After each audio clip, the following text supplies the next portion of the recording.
네, 이번 주 두 번째 시간 강의는요, 여러분들 책에 84페이지 제품 개념 도출 및 구체화라고 써져 있는 그 절입니다.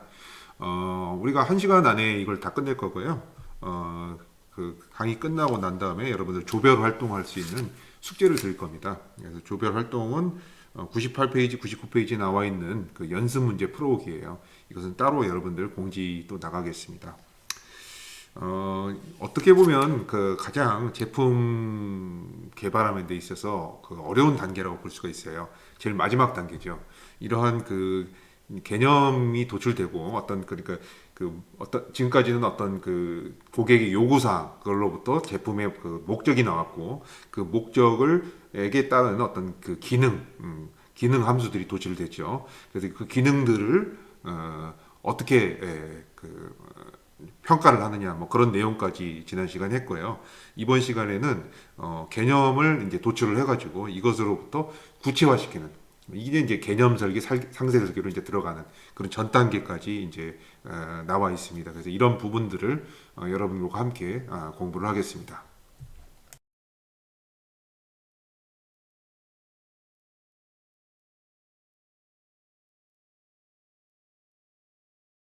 네, 여러분 이 PPT 교환에는 빠져 있습니다만, 여러분 84페이지를 읽어보면 우리가 개념 도출 단계는 크게 두 단계로 나누어진다 이렇게 나와 있어요. 첫 번째는 어떤 제품의 개념을 도출하는 단계. 지금까지 여러분들이 한 게 사실은 제품의 개념을 도출하는 단계들이었죠. 그 다음에 이제 이보다 조금 더 나가서 해결한 개념. 솔루션을 만든단 말이에요. 그래서 어떠한 문제가 발생했을 때 이 문제의 솔루션과 이렇게 서로 매치가 돼야 돼요. 그래서 이런 것들을 여러분들이 염두에 두고 시작을 하겠습니다. 85페이지로 넘어오시면 제품 개념의 기능별 파악이라는 제목이 나오죠. 예. 여기 보시면 이제 이런 그림이 하나 나옵니다. 이 그림은 이제 86페이지에 나와 있네요. 앞에서 우리가 자동 커피 메이커에 대해서 이야기를 했어요. 이 자동 커피 메이커가 뭐 뭔지는 이 안에서 어떠한 그 상세한 어떤 기계적인 작용을 하는지는 여러분 아직 몰라요. 네, 그렇기 때문에 이것을 하나의 그냥 블랙박스로 취급을 합니다. 자, 여기에 이제 입력되는 요소들이 있죠. 첫 번째 우리가 고려해야 될 건 뭡니까? 유저, 사용자죠. 네. 그 다음에 원두 재료가 들어가고 물이 들어갑니다. 이건 원료죠. 네. 이 원료가 어떤 입력 요소가 됩니다. 그래서 여기에 또 이것만 들어가서는 자동으로 일을 할 수가 없죠. 자, 모든 기계는 뭐가 필요합니까? 에너지원이 필요하죠. 그래서 에너지 소스가 들어가야 되고요.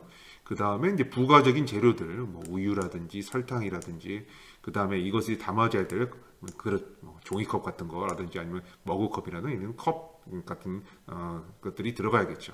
이런 것들이 이제 입력 요소가 됩니다.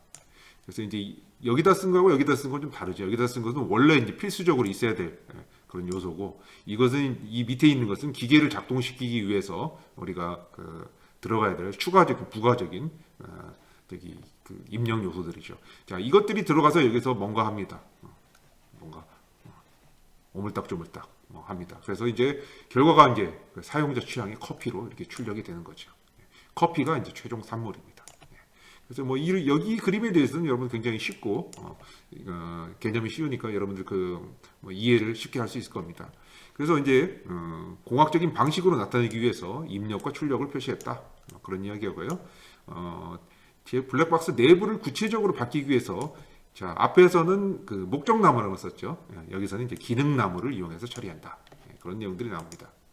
그러면 과연 나무라는 건 과연 무엇인가? 뭐 아까하고 똑같아요. 그 그림으로 나타내는 건데, 자, 처음에 이제 작동을 시킨다는 어떤 큰 전제에서 보면 세 가지 단계로 구분할 수 있겠죠. 사용자 입력을 기다렸다가 사용자가 입력을 하는 그런 부분이 있고, 그 입력 전에 준비해야 될 전 단계들이 있습니다. 뭐 원두가 있을 거고 물을 준비를 해야 되고요. 원두는 이제 뭐 한 볶은 원두를 넣겠죠. 그래서 분쇄하는 그런 과정이 있어야 되고 잘게 쪼개는 과정이요. 가는 과정이죠. 가루로. 그 다음에 이제 원하는 온도로 끓이는 물을 끓여가지고 여과된 커피를 물에 담근다. 한번 이제 거름종이 넣어가지고 이제 거르죠. 그래서 이제 물에 우러난 그 커피를 이제 가지고 사용자 취향에 따라 재료를 섞는다. 예를 들어 라떼 같은 경우에는 우유를 섞어야겠죠. 그 다음에 이제 그 커피를 배출한다. 여기까지가 이제 전반적인 공정이 되겠습니다. 그 다음에 이제 그 후처리가 이제 들어가는데요. 충분한 안전을 제공해야 되겠죠. 뜨거운 커피 그냥 손바닥에 쏟아내면 그냥 화상 입는 거 아닙니까? 네. 그래서 이제 뭔가 이제 안전장치가 있어야 되고, 그 다음에 가열을 멈춰야겠죠. 그 다음에 커피를 배출해야 된다. 이 배출 단계가 이제 충분한 안전을 우리가 고려를 해야 될 그런 단계고요.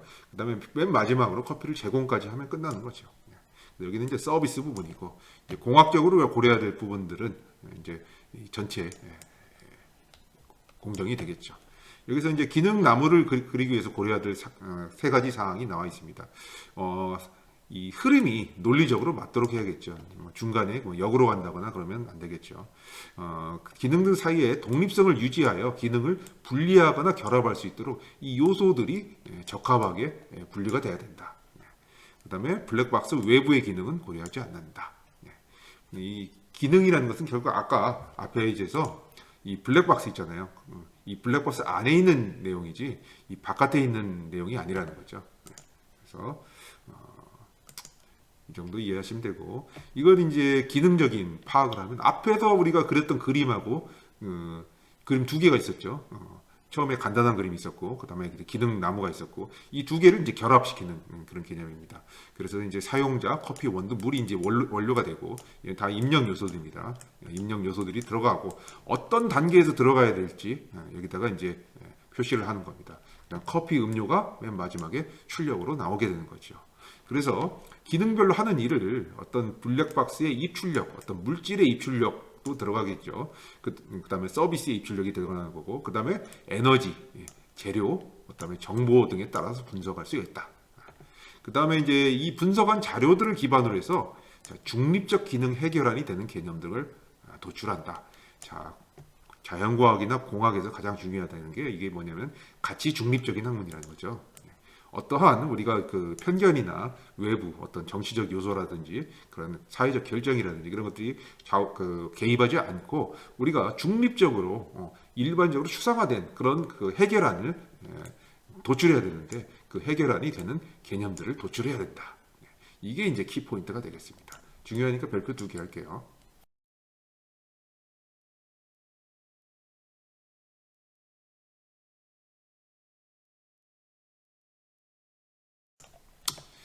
그 다음에는 뭘 해야 되느냐? 그 제품 개념의 어떤 기능별 구체화를 해야 된다. 즉 설계에 관한 기본적인 데이터가 다 있습니다. 물은 몇 도에서 끓는지 뭐 이런 데이터 다 있죠. 커피가 몇 도에서 제일 잘 우러나는지 이런 것도 실험에서 다 데이터 있어요. 그래서 그런 데이터를 찾아서 명세서를 작성하는 일을 우리가 기능의 구체화다. 이거 별표 3개 하세요. 설계의 3요소 기억납니까? 목아구, 모가지 아구자, 목적, 아이디어, 구체화. 여기서 어떤 구체화라는 것은 결국 제품의 기능별 구체화입니다. 이게 단계 돼야지 제대로 된 제품이 나오게 되는 거죠. 제품 개념의 구체화 방법은 크게 2가지 방법이 있는데요. 하나는 성능 사양 방법과 하나는 품질 기능 전개 QFD, 이 2가지 방안이 있습니다. 이것은 이제 여러분들 교과서에 사례로 잘 설명이 되어 있습니다. 여러분들 교과서 89페이지에 보면요, 이 표가 나와 있죠. 그래서 이제 여기서 설명하는 내용은 제품 개념의 어떤 기능별 구체화. 구체화를 하는데 뭘 기준으로 합니까? 기능을 기준으로 하죠.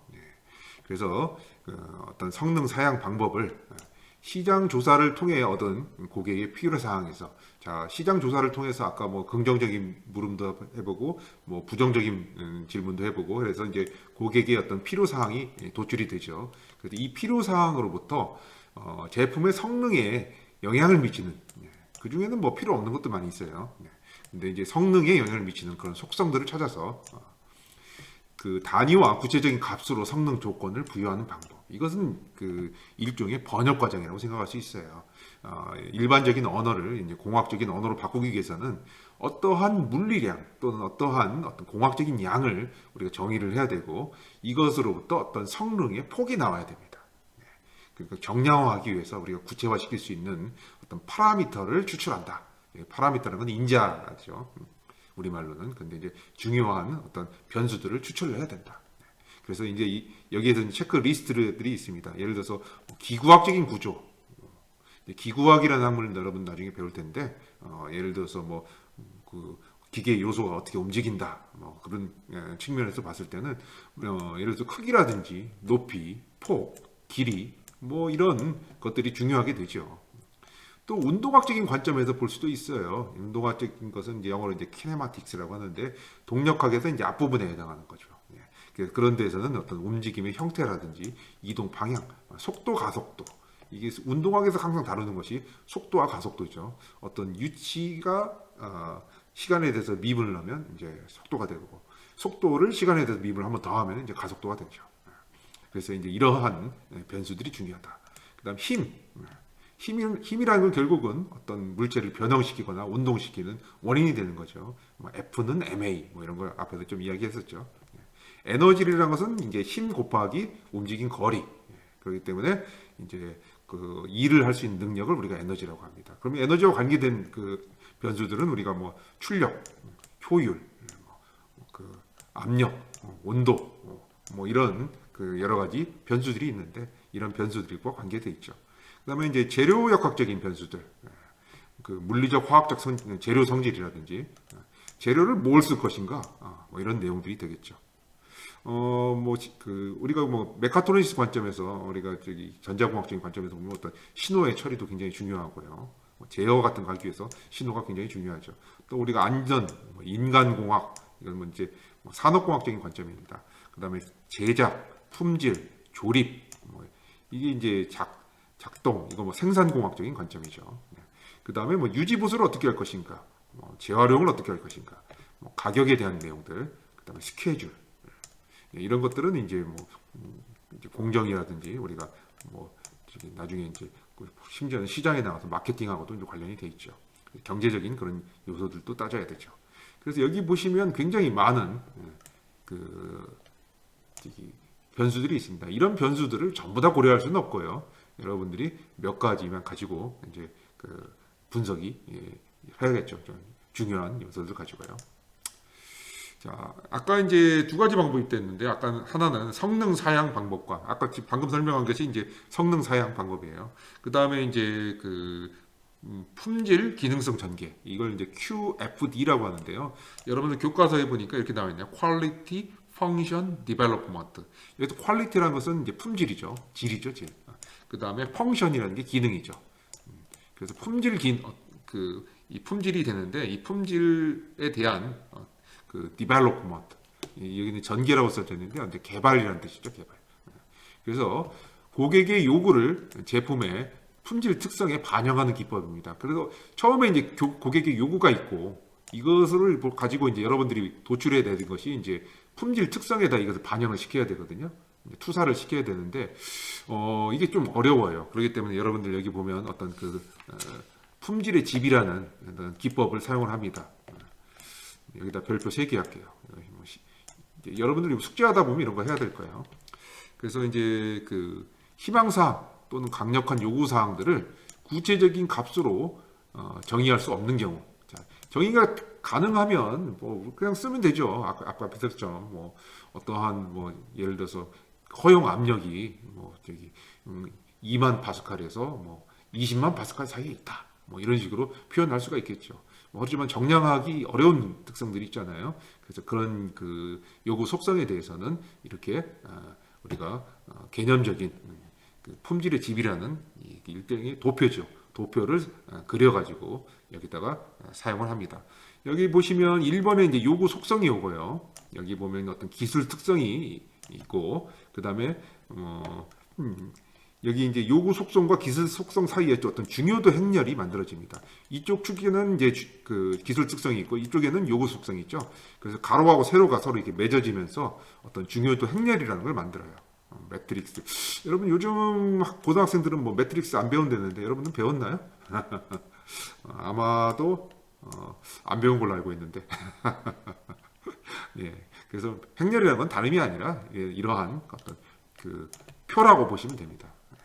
어떤 기술 특성의 종류에 따라서 어떤 요구 특성이 만들어지겠죠. 그래서 어떤 표를 여기다 만든다는 거예요. 그래서 이것으로부터 우리가 기술 특성들 사이에 상관 행렬을 도출을 했는데, 그 다음에 여기에서 우리가 고려해야 될 어떤 조건들은 목표라든지 절대순위, 상대순위 뭐 이런 것들이 있고요. 이런 거 할 때 우리가 참고로 사용하는 자료를 우리가 벤치마크라고 합니다. 그래서 뭐 이러한 구조로 이루어져 있다. 이렇게 봐서는 뭐 잘 모르고요. 사실은 뭐 여러분들이 연습 문제를 풀어보면서 이제 그 하나 예를 들어서 이제 해보면 이제 뭔가가 이제 나와 있습니다. 예제 보면 이제 그 92페이지에 여러분들 책 92페이지에 이제 예제 나와 있습니다. 예를 들어서 어떠한 제품이 가져야 될 여러 가지 스펙들이 있죠. 예를 들어서 뭐 커피 머신이라고 하면 얘가 이제 100도 이상의 끓는 물에서는 견뎌야 된다. 뭐 이런 것도 있을 수 있겠고 안전해야 된다. 뭐 이런 것도 있고요. 그다음에 뭐 커피의 맛이 적어도 100사람 중에 뭐 90사람이 만족해야 된다. 뭐 이런 여러 가지 스펙들이 있습니다. 여기에 이제 여러분들이 아까 뭐라고 했죠? 요구 속성이 있어요. 예를 들어서 안전성이라든지 신뢰성이라든지 가격이라든지 외관이라든지 하는 속성들이 있는데 여기에 어떤 중요도가 있겠죠. 뭐 이 제품에서 가장 중요한 것이 안전성이다. 이렇게 이제 매길 수가 있고요. 그 다음에 중요한 것이 뭐 저기 가격이 싼 거다. 뭐 안전성이 신뢰성이 있는 거다. 가격이 싼 거다. 보기적인 외관이 있어야 된다. 그런데 이제 여기 웨이팅을 할 수 있죠. 우리가 안전성은 뭐 제일 중요해. 9점 만점으로 주는 거죠. 그다음에 그 가격은 뭐 상대적으로 좀 덜 중요해. 그러면 2점만 줄 수가 있는 거죠. 고급 제품 같은 경우는 뭐 그렇게 사람들이 소비자들이 가격을 그렇게 신경 안 쓰잖아요. 그러면 각각의 스펙에 대해서 안전성에 영향을 미치는 스펙을 표시를 하는 거죠. 각 점수를 주는 겁니다. 그 다음에 뭐 신뢰성도 있고, 그 다음에 뭐 낮은 가격, 그 다음에 뭐 보기 좋은 외관 이런 것도 점수로 이렇게 매길 수가 있어요. 관계 없는 것은 그냥 비워두면 됩니다. 그래서 이제 뭐 다른 제작사의 경쟁 제품을 분석을 해가지고 이 제품들도 점수를 줘요. 그래서 우리 제품이 여기까지는 우리 제품이죠. 제작사 제품에 비해서 어느 정도의 성능을 가지는지를 분석을 합니다. 그 다음에 이것들을 이제 다 합하면 뭔가 어떤 중요도에다가 어떤 스펙 점수를 이제 곱하게 되는 거죠. 이 값에다 이 값을 곱하게 되는 거죠. 9981이잖아요. 예를 들어서 그래서 이 값들을 곱해서 다 더하거나 뭐 이렇게 하면 절대 중요성이라는 점수가 나와요. 그러면 이 점수로부터 우리가 상대적인 중요성을 구할 수가 있겠죠. 그래서 뭐 상대적인 중요성을 구하는 방법은 뭐 만점을 예를 들어서 뭐 저기 몇 점이라고 한다. 그럴 때 이것들이 뭐 분배 점수가 어떻게 된다. 그러니까 이 상대 중요성이라는 것을 뭐 이것들을 이제 표준화 시켰다고 보면 돼요. 절대 중요성을 합하면 100점이 안 되니까 100점이 다른 숫자가 나오니까 예를 들어서 이놈을 다 합쳐가지고 100점은 아니더라도 몇 점이 나오도록 이렇게 만들어놓은 그런 점수 척도라고 보시면 됩니다. 이렇게 해가지고 품질의 집을 작성을 하면 우리가 상대적으로 중요한 스펙이 뭔가 나오겠죠. 커피는 역시 맛이 중요해. 뭐 예를 들어서 이런 것들이 나오겠죠. 이런 것들을 정량화할 수 있는 이런 기법이 바로 이제 품질의 집입니다. 참고하시고요. 자, 품질의 집을 작성하는 이해입니다. 아까 그 그림이 하나만 그려지는 게 아니에요. 예를 들어서 제품을 개발하는 단계는 이렇게 뭐 4단계로 나눌 수가 있습니다. 첫 번째 제품을 계획하고요. 그다음에 부품을 설계하고, 그다음에 이제 공정을 계획하고, 그다음에 생산을 계획하는 4단계가 있습니다. 각각에 대해서 이러한 품질의 집을 우리가 그릴 수가 있겠죠. 그 다음에 이제 대상은 좀 달라요. 예를 들어서 첫 번째는 어떤 고객의 요구로부터 기술 특성을 쓸 수가 있고, 기술 특성이 다시 여기 입력단이 되고, 부품 특성에 대해서 우리가 그런 매트릭스를 만들 수가 있죠. 행렬을 만들 수가 있죠. 그 다음에 이제 부품 특성으로부터 공정 특성을 갖고, 공정 특성으로부터 또 생산 특성의 어떤 관계를 만들 수가 있습니다. 자세히 보시면 이렇게 이제 연쇄 반응을 일으키고 있는 것을 알 수 있죠. 도미노처럼요. 그래서 이제 제품을 개발할 때 계획부터 생산까지의 과정에 1단계부터 이제 4단계까지 이런 단계를 밟으면서 이전 단계의 정보가 그대로 재사용되면서 끝까지 일관성을 유지할 수 있다. 이런 결론이 나옵니다.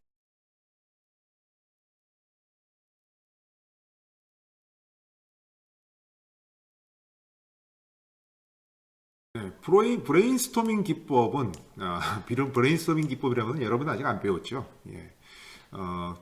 아이디어를 내는 방법인데요. 발산적 사고 방법입니다. 그래서 여러분들 한번 실습해 볼 거고요. 어떤 제한된 직립 기능 해결안에 대한 여러 가지 대안들을 창출해내는데 효과적인 방법이지만 뭐 일단 있는 대로 다 쏟아내니까요. 체계적인 과정을 따르지 않거나 이에 대한 개념을 충분히 이해하지 못하면 오히려 혼란만 가중시킬 수 있으므로 주의해야 한다. 그러니까 잘 써야 된다 그 말이겠죠. 자, 중립적 기능 해결안에서 대안, 즉 여러 개념들을 개발하는 순서는 각 기능에 대해서 대안으로 쓸 수 있는 또 다른 기능이 있는지 살펴보고 되도록 많은 대안들을 개발할 수 있도록 노력해. 그러한 기능들을 물리적으로 달성할 수 있는 많은 수단들도 함께 개발해야 된다. 뭐 무슨 말인지 잘 모르겠죠. 예, 각 기능들에 대한 개념적인 아이디어를 오직 하나만 또는 몇 가지를 찾았다 하더라도 제한된 범위를 벗어나지 못했다고 판단되면 미리 어떤 것을 염두에 두고 작업을 하지 않았는지 다시 한번 검토할 필요가 있다. 자, 이게 무슨 이야기냐면 어떤 우리가 편견이나 어떤 그런 특별한 목적성을 가지지 말고 객관적으로 우리가 기능별 평가와 선택을 해야 된다. 그것이 뭐 쉽지는 않다는 것을 여러분한테 보여주고 있죠. 굉장히 어렵게 써놨네요. 자, 제품 개념의 기능별 평가와 선택. 여기에서 이제 우리가 기능에 대한 해결안을 간단하게 스케치를 해서 그림으로 그려가지고 목록으로 만든 밑에 보면 그림이 있습니다. 보통 이러한 차트를 우리가 형태학적 차트, 영어로는 morphological 차트라고 합니다. 예를 들어서 어떤 특별한 기능이 있어요. 그 기능에 대한 해결안이 있죠. 예를 들어서 우리가 커피 메이커에다가 우리가 열을 가해요. 그 열을 가하는 방법은 여러 가지 방법이 있죠. 우리가 교류 전류를 그냥 니크롬선에 연결해 가지고 이렇게 하는 방법도 있죠. 가열하는 방법도 있고 또는 뭐 기계적으로 마찰열을 만들어 가지고 뭐 그런 것이 가능할지는 모르겠습니다만 가열하는 방법이 있을 수도 있고 뭐 예를 들어서 전자레인지처럼 고주파 가열을 하는 방법이 있을 거고 여러 가지 해결안들이 있습니다. 그 해결안 등에 대해서 어떠한 특정한 어떤 기능이 있는데 이 기능에 대해서 각각한 어떤 평가가 나오게 되는 거죠. 이것은 좀 아닌 것 같아. 점수 낮추고. 이건 맞는 것 같아. 그러면 뭐 지금 현재 가지고 있는 우리가 가격이나 이런 경쟁력 가지고는 그냥 뭐 교류 전력을 직접 니크롬선에 연결해 가지고 가열하는 게 낫지 않느냐. 뭐 이런 결론이 나오겠죠. 뭐 형태학적 차트의 예입니다. 뭐 좀 더 쉽게 이해하기 위해서 우리가 에어컨의 배기구를 어떻게 만들 것인가 여러 가지 이제 방안들이 있죠. 그래서 이 방안들을 각각의 부품에 대해서 한번 적용한 결과예요. 예를 들어서 이 중에서 여러분들이 쉽게 선택을 할 수가 있죠. 예를 들어서 뭐 신호 전달은 우리가 전선으로 한다. 또는 배기구 스위치는 뭐 어떻게 할까요? 배기구는 배기구 스위치를 스위치니까 뭐 다이얼 스위치로 그냥 내부에다가 이렇게 하는 방안도 있을 거고. 그다음에 신호는 어떻게 접수할 건가? 뭐 전기 장치로 이렇게 하겠죠. 신호 변환을 하는 방법은 어떤 방법을 할 것인가? 우리가 공기 압축기를 사용할 수도 있고요. 전기 모터를 사용할 수도 있고요. 우리가 뭐 예를 들어서 모터로 돌린다고 생각해 보세요. 그러면 이제 배기구를 이제 열었다 닫았다 하는 것은 어떻게 할 것인가? 뭐 전기장으로 할 수도 있고요. 충격판으로 할 수도 있고 기어를 가지고 기계식으로 할 수도 있고 뭐 전기장을 선택을 했어요. 이런 식으로 우리가 서로 다른 대안들을 이렇게 비교해 가면서 이렇게 그림에서 선택을 할 수가 있겠죠. 그래서 이런 차트를 우리가 형태학적 차트다 이렇게 이야기를 합니다. 뭐 예를 들어서 개념 스케치 같은 경우는요. 우리가 이제 뭐 이런 식으로 그림을 그릴 수가 있습니다. 여러분들 연구 노트 같은 거 나중에 작성하다 보면 처음에 이제 모여가지고 이렇게 팀에서 이제 어떻게 만들 것인가 이제 의논하다 보면 뭐 이런 식으로 아까 요소들을 조합해가지고 이런 식으로 여러 가지 대안을 만들 수가 있죠. 예를 들어서 뭐 유압 피스톤을 사용하는 방법도 있을 수가 있고, 모터로 구동하는 방법이 있을 수가 있고. 뭐 그다음에 모터를 구동하는 방법도 뭐 기어를 쓸 건가 풀리를 쓸 건가 뭐 어떤 대안이 있을 수가 있습니다.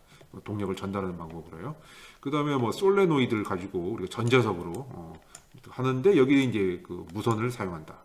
그럼 이 무선도 뭐 블루투스를 쓸 건가 뭐 와이파이를 쓸 건가 이런 대안이 나오겠죠.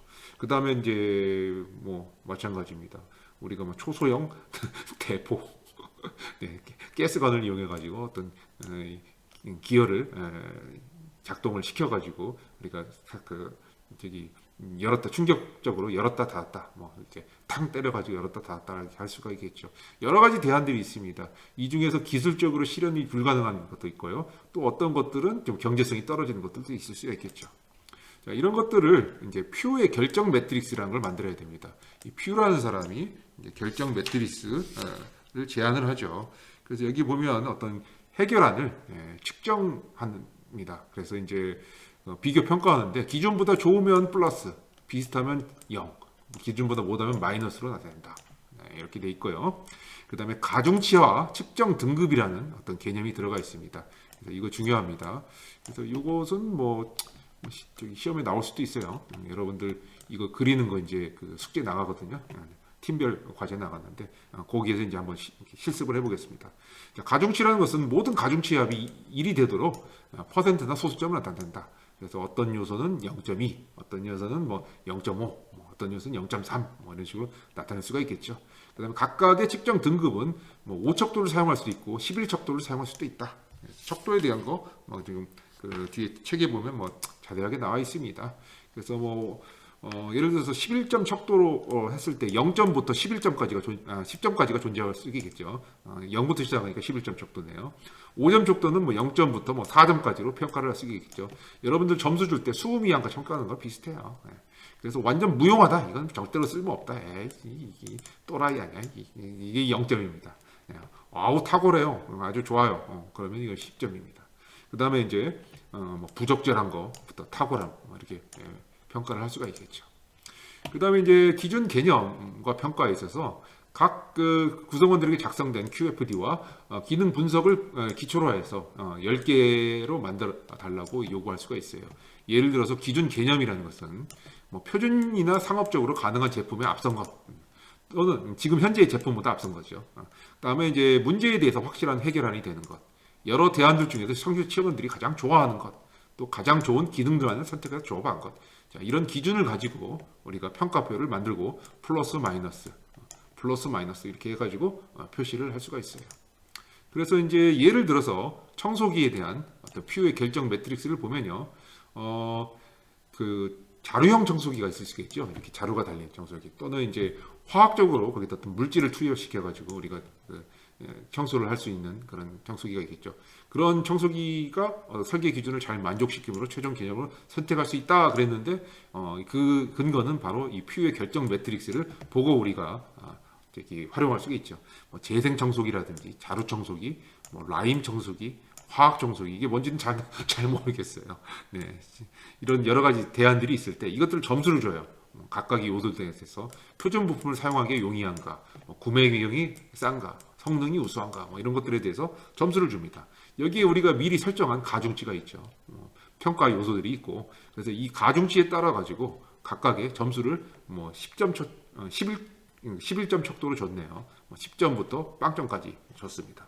그래서 이 각각의 원점수가 있으면요, 이 원점수에다가 이 가중치를 곱한 점수가 바로 밑에 있는 겁니다. 이 점수들을 다 합치면 뭐가 나옵니까? 합계가 나오죠.